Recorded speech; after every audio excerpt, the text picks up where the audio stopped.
Good evening everyone. नमस्ते, नमस्कार। क्या हाल चाल है? बढ़िया हो? उम्मीद करते हैं भाई बढ़िया होंगे।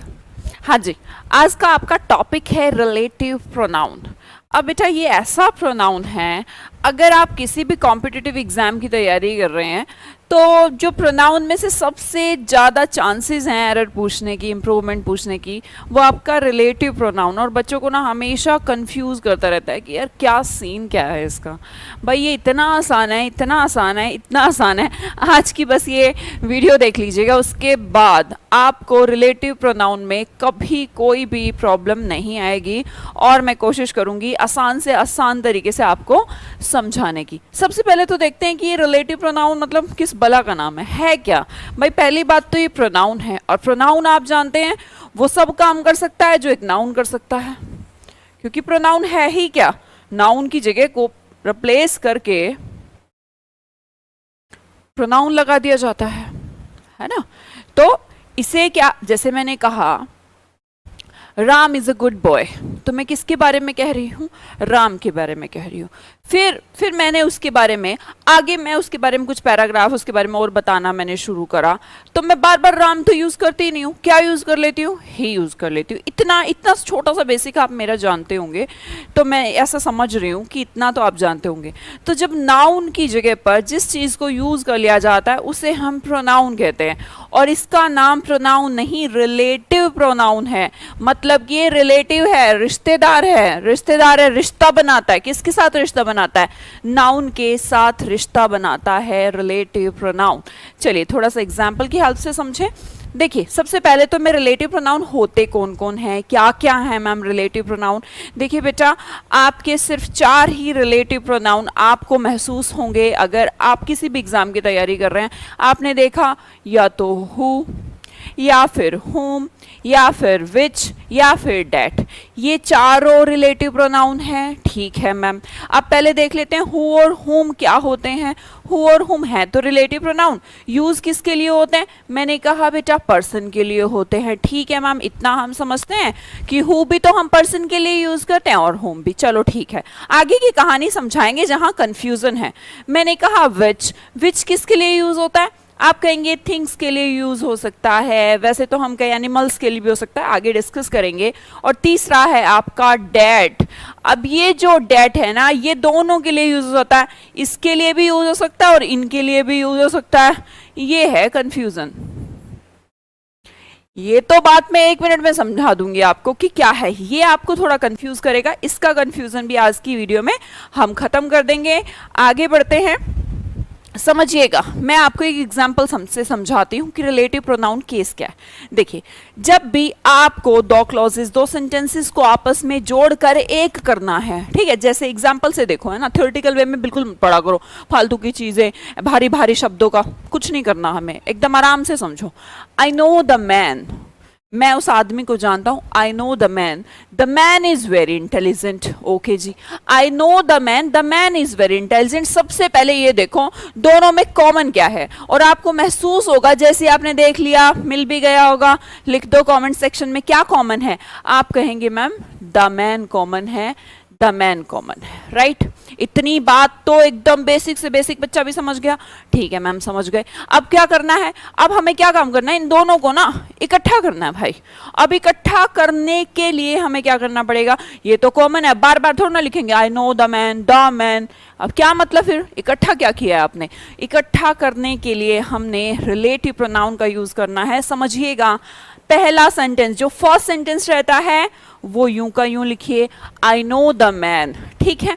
उसके बाद हमने द मैन के लिए रिलेटिव प्रोनाउन यूज करा। अब मुझे बताइए हु यूज करूं या हुम यूज करूं? तो क्योंकि आपने तो कहा था मैम पर्सन के लिए हु भी यूज हो सकता है और होम भी यूज हो सकता है, तो भाई इसका आंसर आप नहीं देंगे, इसका आंसर भी यही देगा बेचारा। देखिए ये क्या है? सब्जेक्ट है, सब्जेक्ट है, तो तो सब्जेक्टिव केस लगेगा बेटा, हु आपका सब्जेक्टिव केस है। तो मैंने कहा अगर द मैन आपका सब्जेक्ट की तरह बिहेव कर रहा है तो सब्जेक्टिव केस लगाइए ना, ऑब्जेक्ट पे जा क्यों रहे हैं। तो आपको हु लगाना पड़ेगा और आपने कह दिया इस आई नो द मैन, इसकी जगह आपने लगा दिया हु, रिलेशन बताने के लिए, नाउन का रिलेशन बनाने के लिए, और आगे लिख दीजिए सेम इज वेरी इंटेलिजेंट। बताओ इतना छोटा सा कॉन्सेप्ट है, क्लियर हुआ। आई नो द मैन, अब द मैन दोबारा नहीं लिख सकते थे, हमने एक रिश्तेदार को उठा लाए, वो रिश्तेदार है यहाँ पर या तो हु या फिर हुम, भाई पर्सन के लिए या तो हु आएगा या फिर हुम आएगा, क्लियर मेरी बात। अब देखिएगा यहाँ ये बात बताएगा कि हु आएगा या हुम आएगा ये। अब इससे पूछो तू सब्जेक्ट है या ऑब्जेक्ट है, ये कहेगा मैं तो सब्जेक्ट हूं, सब्जेक्ट हूं तो मैं क्या लगाऊंगा, हु लगाऊंगा, हुम नहीं लगाऊंगा। मेरी बात यहां तक क्लियर है तो थम्स अप या लाइक का बटन प्रेस कर सकते हैं। नेक्स्ट देखिएगा, नेक्स्ट एग्जांपल की तरफ जाती हूं, देखिएगा I know the man, I met the man yesterday. फिर से कॉमन निकालने की कोशिश करते हैं, चलो कॉमन निकाला मैंने, मुझे तो ये नजर आ रहा है, तुम्हें जो नजर आ रहा हो भाई तुम बता दो, इसके अलावा तुम्हें कुछ नजर आ रहा है। मैंने कहा दोनों में कॉमन है द मैन, तो भैया ठीक है मैम द मैन, पहली लाइन तो ऐसी लिखनी है, फर्स्ट सेंटेंस, फर्स्ट जो क्लॉज आपको जोड़ना है वो फर्स्ट सेंटेंस तो ऐसा ही है, आई नो द मैन, ठीक है मैम। उसके बाद क्या करना है, अब या तो हु लगाना था या हुम लगाना था। अब मुझे बताओ इस अगले वाले सेंटेंस में आए तो मैंने कहा सब्जेक्ट की तरह, अब ये द मैन ऑब्जेक्ट की तरह, क्योंकि अब आगे नहीं आया ना यार, जो आगे है वो सब्जेक्ट है, समझ लो मेरी बात, छोटी सी बात है एकदम। तो यहां पर ये जो द मैन है ऑब्जेक्टिव केस आएगा, ऑब्जेक्ट के लिए क्या लगाएंगे हम, हु लगाएंगे या हुम लगाएंगे, अभी तो बता के आई हूं, हु सब्जेक्टिव केस और हुम आपके ऑब्जेक्ट के लिए यूज होगा। मैंने कहा ऑब्जेक्ट लगाऊंगा, ठीक है भाई लगा दे, हुम लगा दे, ठीक है लगा दिया।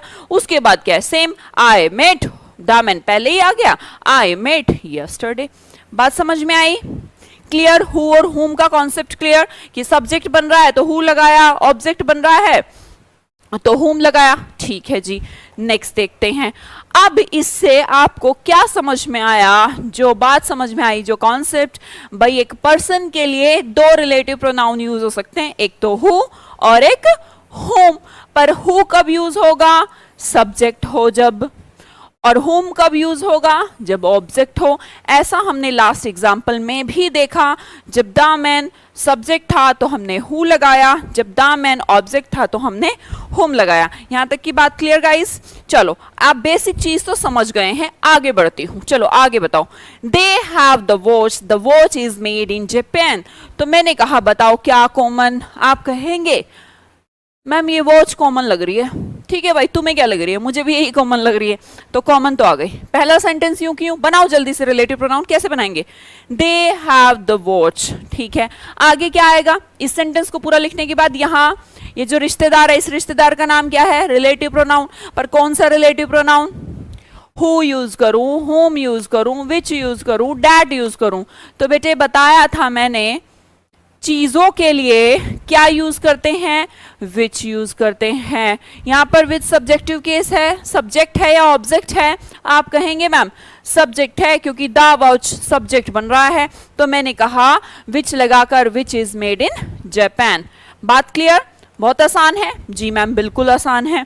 यहाँ बात नहीं पूरी होती भाई, है ना, इतना हल्का एरर नहीं आएगा। मैं बताऊंगी एरर क्या आएगा आपके एग्जाम में। देखो रीना हैज अ मार्कर, अब बताने को मैं एक कॉन्सेप्ट बता दूं और सीधा रिलेटिव प्रोनाउन खत्म हो जाएगा, पर नहीं ना। आप बात समझे ऐसा क्यों है, ये क्यों जानने की कोशिश नहीं करोगे ना, तो ये जो पढ़ाई है बर्डन की तरह तुम्हारे सर पे चढ़ जाएगी और तुम कहोगे भैया ये उतरे। और जब किसी चीज को बर्डन मान लेते हो ना, वो नहीं आती भाई। फिर आप एंजॉय करिए, समझ के चलिए। अगर आप समझ के चलेंगे पढ़ाई को तो बर्डन नहीं बनेगी, और एंजॉय करेंगे तो सक्सेसफुल भी हो पाएंगे। अगर बर्डन मान लिए तो भाई हो ही नहीं सकता। नेक्स्ट एग्जांपल देखते हैं, चलो। Reena has the marker, Saroj boat this marker from a shop. अब मैंने कहा ठीक है पहली लाइन तो ऐसे कि ऐसे, Reena has the marker, okay ma'am. अब वो रिश्तेदार बताओ, रिश्तेदार, रिश्तेदार चीज है, मार्कर कॉमन है ना बेटा। देखो दिस मार्कर, मार्कर ये कॉमन है, कॉमन है, जी हाँ। अब कॉमन है, चीज है, चीज है, हु आएगा, हुम आएगा, विच आएगा, डेट आएगा। आप कहेंगे चीज है मैम, विच आएगा, ठीक है, विच लेकिन ऑब्जेक्ट है यहां पर, क्योंकि देखो सरोज था ना सब्जेक्ट, तो पर इसमें आपको कोई टेंशन की बात ही नहीं है। सब्जेक्ट बने ऑब्जेक्ट बने, विच का यूज करना है, पर्सन तो है नहीं जो हु और होम का यूज करना पड़ेगा, तो परेशानी की कोई बात ही नहीं, विच लगाइए कोई दिक्कत नहीं है, पर पता होना चाहिए, ठीक है। मैंने कहा विच, विच क्या, सरोज, मार्कर तो यहां पर आ गया, इसकी जगह पर तो विच आ गया, Saroj bought it from a shop. क्या ये सेंटेंस ठीक है? देख लो, आराम से देखो, आराम से देखो और मुझे बताओ क्या ये सेंटेंस ठीक है? क्या इसमें कोई और गलती आपको नजर आ रही है? भाई इसमें गलती है, और वो गलती है ये इट। इट किसके लिए यूज हुआ? आप कहेंगे मैम मार्कर के लिए। ऐसी गलतियां भी एग्जाम में आ जाती है, और हम क्या करते हैं, हमने सोचा रिलेटिव प्रोनाउन का केस आ गया, अरे यार मार्कर के लिए विच यूज हुआ है, बहुत बढ़िया भाई, आसान है, ये तो चीज है, मार्कर है, तो हम कहेंगे रिलेटिव प्रोनाउन विच है, बहुत सही, नो एरर, नो एरर। अरे ऐसा नहीं करना होता, पूरे सेंटेंस को पढ़ना होता है। अब देखो वहां पे एरर मिल गया इट पे जाके हमें। भाई जब मार्कर के लिए इट यूज हुआ, और मार्कर के लिए तो रिलेटिव प्रोनाउन आ गया, नाउन को रिप्लेस करके प्रोनाउन आ जाता है ना, तो बार बार थोड़ा। अब राम भी लिखोगे, ही भी लिखोगे, ऐसा पॉसिबल है क्या? नहीं मैम। तो भैया जब राम की जगह पर ही लिख दिया, तो मार्कर की जगह विच लिख दिया, बता दिया उसके बारे में अगली लाइन में, तो इट क्यों लगा रहे हो? इट किसके लिए आया है? आप कह रहे मार्कर के लिए, मार्कर के लिए तो आ गया विच, तो इट को यहां से काटो, और सही आपका बनेगा Reena has the marker which Saroj boat from a shop. बात मेरी क्लियर यहां तक? आगे बढ़ते हैं, चलिए नेक्स्ट कॉन्सेप्ट देखिएगा। कॉन्सेप्ट क्या है कि अगर चीजें हैं, एनिमल्स है, या फिर कोई एक्शन है, ऐसे एग्जाम्पल भी हम आपको देंगे, थिंग्स हैं, एनिमल्स हैं, एक्शन है, इनके लिए क्या यूज होता है? विच यूज होता है। बेटा याद करो, पर्सन के लिए क्या यूज होता है? हु या होम यूज होता है। चीजों के लिए, एनिमल्स के लिए क्या यूज होता है? मैम विच यूज होता है। यहां तक की क्लियर? क्लियर कहानी जी। आगे बढ़ते हैं, चलो देखो next. There are the cow and the man, the cow and the man lived in a shelter. बताओ, आप लिखने की कोशिश करो कि हम इस सेंटेंस को, इन दोनों सेंटेंसेस को जोड़ते हैं। जब दो सेंटेंसेस को जोड़ा जाता है तो कनेक्टर जोड़ता है, कंजंक्शन जोड़ता है, तो भाई ये रिलेटिव प्रोनाउन के साथ साथ कंजंक्शन का काम भी करता है रिलेटिव प्रोनाउन, ठीक है। चलो खैर वो थ्योरी हमें समझने की जरूरत नहीं। आप मुझे बस ये बताओ कि इसको जोड़ के मैं क्या लिखूं? There are the cow and the man, ये तो मैम पूरा का पूरा ऐसे ही लिखना है, ठीक है भाई, लिखना है, ठीक है, लिख दिया। अब पहली लाइन तो लिख दी, अब मुझे लाना है रिश्तेदार। रिश्तेदार कौन सा लाना है, बस ये प्रॉब्लम है। हु लाना है, विच लाना है, कौन सा लाऊं? अब भैया आप कहेंगे मैम ये तो एनिमल है और ये आदमी है, दोनों इकट्ठे हैं, आदमी है और एनिमल है, आदमी है और एनिमल है, तो दोनों के लिए मुझे क्या यूज करना चाहिए? अब हो गई ना कंफ्यूजन, हु यूज करूं या विच यूज करूं? कोई कहेगा हु, भाई आदमी पहले है, ऐसा कर लें। भैया आदमी नहीं, ये पूरा का पूरा नाउन है, इसको ही रिश्तेदार बनाना पड़ेगा जिसमें आदमी भी हो और काऊ भी हो। तो हु और विच इकट्ठे कर दें, हु भी लगा दें, विच भी लगा दें? नहीं, ध्यान से सुनिएगा, ना हु लगाना है ना विच लगाना है। यहां पर एक तीसरा कॉन्सेप्ट, तीसरा रिलेटिव प्रोनाउन जिसका नाम है डैट। गौर करिए बेटा, क्या आएगा? डैट आएगा। क्योंकि डैट किसके लिए यूज हो सकता है? दोनों के लिए। बताया था ना भी डैट दोनों के लिए यूज हो सकता है, एनिमल के लिए भी, चीजों के लिए भी, इंसान के लिए भी। अब आप हु लगा देंगे तो बेचारी काऊ की प्रॉब्लम हो जाएगी, आप विच लगा देंगे तो आदमी को प्रॉब्लम हो जाएगी। दोनों की प्रॉब्लम खत्म करने के लिए हमने तीसरा रिलेटिव प्रोनाउन यूज कर लिया जिसका नाम है डैट। चलो अब मैं क्या करती हूं, हु को भी काटो, ये गलत है, विच को भी काटो, ये भी गलत है, इनके प्लेस पर क्या लगा दूं? आप कहेंगे मैम डैट लगा दीजिए, क्योंकि डैट ही है जो इसको सेटिस्फाई कर सकता है। बात समझ में आई? नेक्स्ट देखो, चलो इसमें आप कुछ प्रैक्टिस करते हैं। He was not aware of the things and the people, the things and the people had surrounded him. अब तो आप बना सकते हो यार, देखो अब इतने छोटे छोटे सेंटेंसेस भी नहीं कि मैं छोटे छोटे, थोड़े बड़े आ गए तो भी क्या दिक्कत है, कुछ भी नहीं। पहला सेंटेंस तो ऐसे लिख दिया, ठीक है, लिख देते हैं ma'am, he was not aware of, ठीक है, of the things and the people. The things and the people ये तो कॉमन हो गया, कॉमन हो गया तो सब्जेक्ट आएगा, कोई दिक्कत नहीं, उससे हमें दिक्कत भी नहीं है। आप इसमें मुझे बताइएगा क्या ये सेंटेंस मैंने रिलेटिव प्रोनाउन का ठीक कर दिया? He was not aware of the things and the people, he was not aware of the things and the people, यहां तक तो सेम ही लिखा है तो एरर होने का कोई चांस ही नहीं, ठीक है मैम। आगे बताओ, मैंने लिख दिया that, that had surrounded him. अब मुझे बताओ इसमें कोई एरर नजर आती है आपको? भाई रिलेटिव प्रोनाउन चेक कर लिया हमने, पूरा सेंटेंस और तो सब सेम ही है। आपने देखा डैट, क्या मैं डैट लगा सकती हूँ यहाँ पर? डैट किसके लिए यूज होता है? दोनों के लिए यूज होता है, तो दोनों है क्या? पीपल, हमने कहा पीपल भी है और चीजें भी हैं। भाई चीजें आए तब भी डैट यूज हो सकता है, लोग आए तब भी हो सकता है, जब दोनों आए तब भी हो सकता है। अब ऐसा मत समझना कि पीपल के लिए कभी डैट नहीं यूज हो सकता है, मैंने तो कहा था बोथ, दोनों के लिए हो सकता है। अकेला है या दुकेला है, डैट ले सकता है वो। अब कैसे ले सकता है, क्या कौन से कॉन्सेप्ट बनेंगे, क्या क्या इसके लिए हमारे एक रूल्स रेगुलेशंस है कि कब डैट को लगाना है, ये बात भी हम इस वीडियो में आगे देखेंगे और यही सबसे इंपॉर्टेंट बात है, ठीक है। ये तो क्लियर कि डैट क्यों आया, क्योंकि मैंने कहा चीजें और पीपल, इसके लिए तो डैट ही आ सकता है। अब मैंने एक कॉन्सेप्ट कहा आपसे कि अगर पर्सन और थिंग्स एक साथ हैं तो आप कौन सा प्रोनाउन यूज करेंगे? Relative pronoun. आप कहेंगे मैम डैट यूज करूंगी, वो सब्जेक्ट भी हो सकता है, ऑब्जेक्ट भी हो सकता है। जैसे विच था ना, ये कितने प्यारे हैं, इनमें सब्जेक्ट ऑब्जेक्ट का चक्कर ही नहीं, हु और होम का चक्कर जरूर है, पर वो भी बहुत आसान है। चलो आगे देखो, प्रैक्टिस करते हैं अब हम, है ना। इस प्रैक्टिस के दौरान बहुत सारी चीजें सीखेंगे, कुछ नई चीजें सीखेंगे, ठीक है। आज की क्लास के बाद रिलेटिव प्रोनाउन आपका कभी गलत नहीं होगा, ये मैं गारंटी देती हूँ, पर पूरी वीडियो देखोगे तभी। ऐसा सोचो कि अभी खत्म हो गया, खत्म नहीं हुआ, अभी मैं आपको और कॉन्सेप्ट सिखाने वाली हूँ। पढ़ो चलो। The man who was sold was very expensive। अब आप कहेंगे मैम ये द पेन है, ठीक है। पेन के बाद बेटा चेक करो क्या है, रिलेटिव प्रोनाउन हु है, तो सबसे पहले कहो चीज के लिए हु आ नहीं सकता, क्या लगा दें, क्या लगा दें भाई? आप कहेंगे मैम विच लगा दीजिए, ठीक है भाई, लगा देते हैं। आगे देखो, I am looking for someone which can watch my dog when I go on vacation. मैंने कहा I am looking for someone, हम रिलेटिव प्रोनाउन ही चेक करेंगे, है ना। चलिए देखिएगा, समवन, समवन क्या है? इंसान। रिलेटिव प्रोनाउन क्या आया? विच। किससे रिप्लेस कर दूं, हु से या हुम से? अब ये तो कंफ्यूजन है, हु से कर दूं या हुम से? भाई ये तो कंफ्यूजन है, अब मैम इसको कैसे करें? अब पहले तो आप दो दो सेंटेंस दे रही थी तो उनमें देख रहा था, अब यहां कैसे देखूं?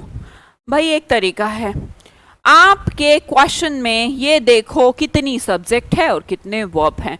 Number of subject should be equal to number of verbs, यही तो होना चाहिए। और अगर नहीं है तो इसे सब्जेक्ट बनाओ, और अगर है तो ऑब्जेक्ट बनाओ, ऑब्जेक्ट की कमी होगी। चलो चेक करते हैं हम, है ना। हम लुकिंग, ये तो हमारा क्लियर हो गया कि ठीक है, आई के लिए तो हमें मिल गई। आगे देखो, ये आई के लिए फिर मिल गई, ये सब्जेक्ट सब्जेक्ट ढूंढ लो। अब हमने कहा ये वॉच किसके लिए आई होगी, ढूंढना जरा। और कोई सब्जेक्ट नजर आ रहा है? भाई ये तो सेंटेंस हो गया, I am looking for someone, ये सब्जेक्ट हो गया, ये ऑब्जेक्ट हो गया, ये इसकी वर्ब हो गई, ठीक है भाई, इसकी कहानी तो पूरी हो गई। यहां पर आगे देखते हैं, which can watch my dog when I go on vacation. I आया, आई के लिए हमने ये एक अलग हमने कहा कि यहां पर भी पूरी है, when I go on vacation, I के साथ गो। अब हमने कहा ये वाली लाइन देखो, विच कैन वॉच माई डॉग, तो माई डॉग तो ऑब्जेक्ट है और वॉच आपकी वर्ब है, पर सब्जेक्ट कहां है? नहीं आया, सब्जेक्ट नहीं है। अब सब्जेक्ट नहीं है तो सब्जेक्ट लगाएंगे मैम, और आपने कहा हु लगाऊं या हुम, अब बता दो क्या लगाऊं? भाई क्या लगाऊं? विच को यहां से काटो और लगाओ हु, क्योंकि पर्सन के लिए हु आता है, ठीक है। नेक्स्ट देखिएगा, the police needed details who could help identify the robber. ध्यान से देखिएगा, the police needed details, details क्या चाहिए? डिटेल्स चाहिए, तो डिटेल्स कोई आदमी है ये डॉक्यूमेंट्स हैं? आप कहेंगे डॉक्यूमेंट्स है, तो ये हु क्यों लगाया है भाई? इसको हटाओ, किससे रिप्लेस कर दूं? मैं कहूंगी कि चीज है मैम विच से रिलेट कर दीजिए, रिप्लेस कर दीजिए, मैंने रिप्लेस कर दिया, आसान है, इसमें सब्जेक्ट ऑब्जेक्ट का पंगा ही नहीं है, ये तो बहुत आसान है। चलो नेक्स्ट देखते हैं। I would like to take you to a cafe home serves excellent coffee.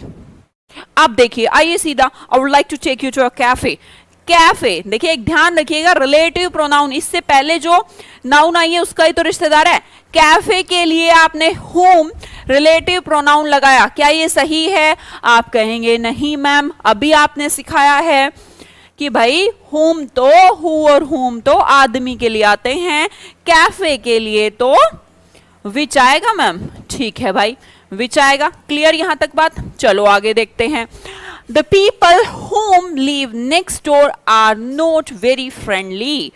अब यहां पर कंफ्यूजन है कि पीपल के लिए हु भी आ सकता है और होम भी आ सकता है, पर कौन सा आएगा? मुश्किल नहीं है, आसान है। ध्यान से देखो, कितने सब्जेक्ट कितनी वर्ब, ये बात आपकी कहानी कह देगा। देखो, द पीपल सब्जेक्ट है, इसकी वर्ब ढूंढू तो वर्ब ढूंढ लेती हैं। The people are not very friendly, तो हमने कहा पीपल, ये रही वर्ब। ठीक है, एक वर्ब। देखिए, अगर आपने वर्ब का कॉन्सेप्ट नहीं सीखा है तो मेरी बेसिक की वर्ब की वीडियो जरूर देख लीजिएगा, जहां पर हम डिस्कस करते हैं कि वर्ब हो कैसी कैसी सकती हैं। एक वर्ड में हो सकती है, 2 में, 3 में, 4 में, कब हेल्पिंग वर्ब है, कब सपोर्टिंग वर्ब है, कब मेन वर्ब है, तो ये सब हमने उसमें डिस्कस किया है। देखिएगा, the people are not very friendly, ये तो मैम हो गया। अब मेरे पास बचा ये होम लीव नेक्स्ट डोर। अब लीव क्या है मैम? मेरी वर्ब है। भाई सब्जेक्ट ढूंढ के बताना, सब्जेक्ट ढूंढ के बताना, इस लीव का सब्जेक्ट ढूंढ के बता दो बस मुझे तुम। वर्ब कहां नजर आ रही है? पीपल वर्ब है? नहीं। Home verb? नहीं। लीव? हाँ, लीव एक वर्ब है। ठीक है मैम। नेक्स्ट डोर वर्ब है? नहीं। आर वर्ब है, ये वर्ब हो गई वर्ब नंबर 2। इतनी क्लियर बात? ठीक है। अब ये मत समझना आर हमेशा हेल्पिंग वर्ब होती है। जब वो एक ही वर्ड में लिखी है, मैंने कहा ही इज अ टीचर,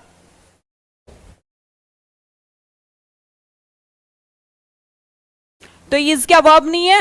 ये हेल्पिंग वर्ब है, ये इज वर्ब है। तो जब एक ही वर्ड में लिखी है तो वो मेन वर्ब है। तो मैंने कहा आर दूसरी वर्ब है। अब सब्जेक्ट ढूंढता हूं। आर नॉट वेरी फ्रेंडली, ये तो आगे ऑब्जेक्टिव, चलिए ठीक है। नेक्स्ट डोर लीव के बाद आया? नहीं। अब मैंने कहा द पीपल है मैम, एक सब्जेक्ट, एक सब्जेक्ट तो मिल गया, दूसरा सब्जेक्ट मिल रहा है? नहीं मिल रहा। तो इसका मतलब लीव को सब्जेक्ट चाहिए, चाहिए। और जब सब्जेक्ट की नीड है ना, लाइन के अंदर, सेंटेंस के अंदर सब्जेक्ट की नीड है, तो हु लगाऊंगी या होम लगाऊंगी? आप कहेंगे होम को काटिए, हु लगाइए, क्योंकि हु बनेगा सब्जेक्ट। बात मेरी क्लियर हुई? नेक्स्ट की तरफ बढ़ते हैं। देखिए, the only thing who matters is to find our way to home. देखिएगा, बताइए, अब आप बताइए। अब ये द ओनली थिंग, तो आप कहेंगे मैम चीज है, चीज है। अब मैम हु नहीं लगा सकते, विच लगा दीजिए।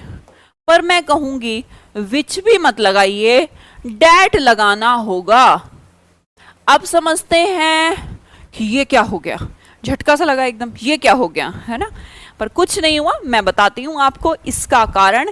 देखो, मैंने कहा था ना, चीज के लिए डैट भी आ सकता है, पर्सन के लिए भी डैट आ सकता है, बशर्ते जब तक उसे जैसे कि फॉर एग्जाम्पल मैंने कहा the boy is very intelligent. ध्यान से देखिएगा, the boy is very intelligent. ध्यान से देख लेना भाई, यही पूरी क्लास का सबसे बड़ा, सबसे अच्छा कॉन्सेप्ट है, जो एग्जाम में अच्छे लेवल के क्वेश्चन अगर पुट करता है एग्जामिनर तो डैट से ही करता है। जहां बच्चों को कंफ्यूजन हो जाए, विच लगाऊं, डैट लगाऊं, हु लगाऊं, यहां पर कंफ्यूजन है। देखिएगा, यहां इस कॉन्सेप्ट को समझ लीजिए, the boy is very intelligent, और मैंने कहा that boy is very intelligent, that boy is very intelligent. दोनों में क्या फर्क है? The boy is very intelligent, that boy is very intelligent. तो बेटा ये जो डैट है ना, ये आपको स्पेसिफाइड करने के लिए यूज किया जाता है। और स्पेसिफाइड यूज, जब भी आपने किसी चीज को स्पेसिफाइड बना दिया, समझ रहे हो, the boy is very intelligent, that boy, मतलब इंडिकेट कर रहे हो आप, जोर डाल रहे हो, स्ट्रेस डाल रहे हो कि वो लड़का, लड़का नहीं, वो लड़का। तो हमने कहा डैट बॉय। तो ये जो डैट नाम का रिलेटिव प्रोनाउन है ये जब यूज होगा जब हम स्ट्रेस डाल रहे हैं, ठीक है। आप स्ट्रेस, हमें कैसे पता लगेगा मैम स्ट्रेस डाल रहे हैं? मैं बताती हूँ कैसे पता लगेगा। वैसे तो इसमें पता लग रहा था द ओनली थिंग, थिंग नहीं, द ओनली थिंग। अब इसके कुछ मैं आपको बता दूं क्या क्या है वर्ड जो आपको डैट को स्पेसिफाइड करेंगे। जैसे हमने कहा सुपरलेटिव डिग्री, अगर आ जाए कोई सुपरलेटिव डिग्री, या फिर आ जाए he is the same boy, तो सेम बॉय भी डैट की तरह इंडिकेट करता है, वही लड़का, डैट लड़का, ठीक है। ओनली मतलब सिर्फ यही लड़का, तो हमने कहा फिर से डैट यूज करिए। नन, कोई नहीं, स्पेसिफाइड कर दिया। मैंने कहा ऑल द बॉयज, तो क्या कहा, इंडिकेट कर दिया कि सारे लड़के, तो हमने कहा स्ट्रेस है। मैंने कहा फ्यू, स्ट्रेस है। मैंने कहा लिटिल, स्ट्रेस है। नथिंग, स्ट्रेस है। ये हमारे कुछ आपके वर्ड्स हैं जो आपको स्ट्रेस देने को कहते हैं। और जब भी हम स्ट्रेस देने को कहते हैं तो स्पेसिफाइड करने के लिए कौन सा वर्ड लगाते हैं? डैट नाम का रिलेटिव प्रोनाउन हम यूज करते हैं। एग्जाम्पल से समझते हैं। अभी देखिएगा, लास्ट वाले में मैंने यूज करा the only thing, the only आ गया, ओनली आ गया तो क्या यूज होगा? डैट यूज होगा। मैंने किया स्पेसिफाइड, और डैट ही स्पेसिफाइड कर सकता है भाई। आगे देखिएगा, आगे एग्जांपल बताए। The women who I marry should have good sense of humour. चलो बताओ जल्दी। The women who I marry should have good sense of humour. अब पहले देखो कि हु रिलेटिव प्रोनाउन आया किसके लिए? विमेन के लिए। आगे कुछ ऐसा तो है नहीं, the only, few, little, superlative degree कुछ है नहीं, सीधी सीधी औरत खड़ी है, तो हम कहेंगे मैम हु में आएगा, ठीक है भाई। बस ये देख लो कि हु आएगा या हु आएगा। इसके लिए क्या करना है? ढूंढो सब्जेक्ट कितने। मैंने कहा ये देखो, एक तो ये मिल गया मुझे, ठीक है, और ये दूसरे नंबर का मिल गया, ठीक है। अब ये मत समझना कि हैव मैम ये तो हेल्पिंग वर्ब होती है। क्यों भाई? आई हैव अ कार क्या होता है? जैसे मैंने कहा था राम इज अ टीचर, तो इज क्या हेल्पिंग वर्ब है? हैव क्या हमेशा हेल्पिंग वर्ब रहेगी? कॉन्सेप्ट को ठीक करिए अपने। देखिएगा फिर इसके बाद वर्ब तो मिल गई मैम मुझे दो, ठीक है, नहीं सब्जेक्ट तो मिल गए। अब इसकी वर्ब मैरी, ये तो सेटिस्फाई हो गया, ठीक है। इसकी वर्ब हैव की, आप कहेंगे और सब्जेक्ट, ये रहा तीसरे नंबर का सब्जेक्ट। हमने कहा ये इसकी हो गई। अब ये नहीं कि ये इसकी हो गई, इसकी, तुम्हें तो गिननी है ना। एक सब्जेक्ट एक वर्ब, दूसरा वर्ब दूसरा सब्जेक्ट। आपने देखा कि दो ही सब्जेक्ट थे और दो ही वर्ब। अब क्या करें? तो इसको हु रहने दें या हुम रहने दें? सब्जेक्ट की नीड है नहीं। कमी किसकी है यहाँ पर? ऑब्जेक्ट की कमी है। वैसे तो गिनने को मैं ऑब्जेक्ट भी गिनवा सकती हूँ आपको, पर ठीक है, हमें क्या मतलब, सब्जेक्ट इक्वल टू वर्ब आ गया तो अब सब्जेक्ट तो नहीं आएगा, सब्जेक्ट नहीं आएगा तो क्या आएगा? ऑब्जेक्ट आएगा। तो हम क्या कहेंगे कि हु की जगह पर मैम रिप्लेस कर दीजिए हुम को।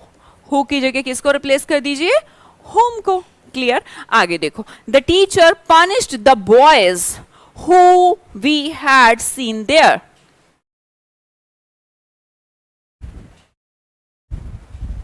The teacher punished the boys who we had seen there.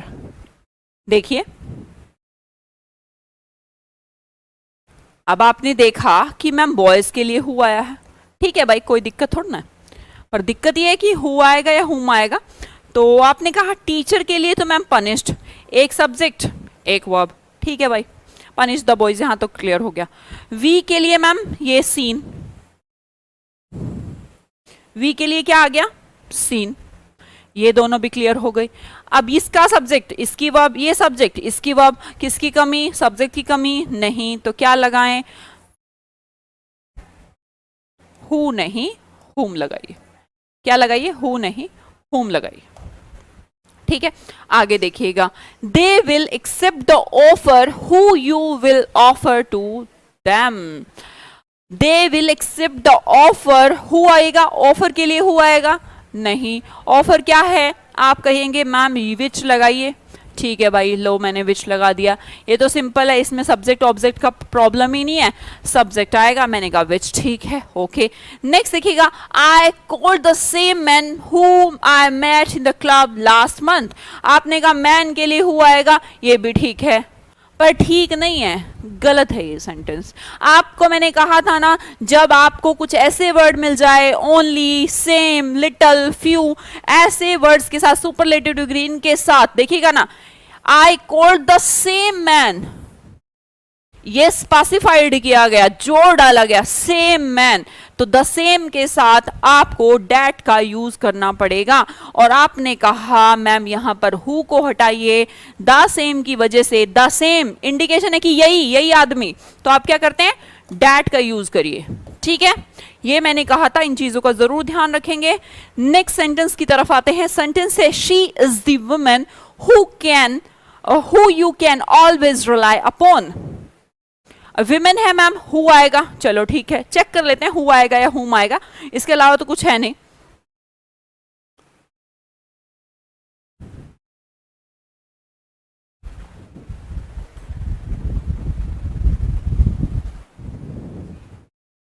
Check करो, तुम चेक करो भाई, हु आएगा या हुम आएगा। अब मैंने कहा शी इज, ठीक है, ओके। यू rely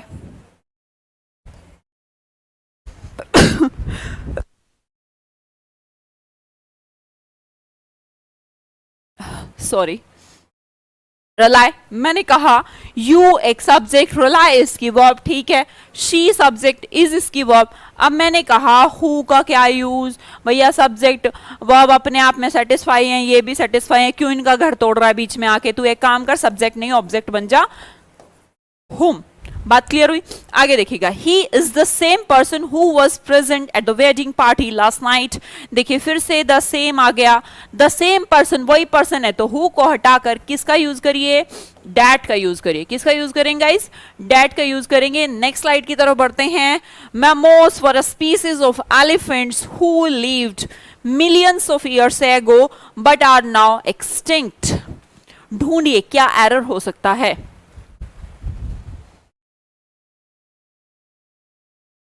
जल्दी भाई, माइक्रो सेकेंड होनी चाहिए, देखते ही समझ में आना चाहिए। जाओ ना एलिफेंट्स पे जाओ, लो जी आ गए। एलिफेंट्स के लिए हु को यूज कर सकती हूँ क्या, नहीं कर सकती मैम, विच को यूज करिए।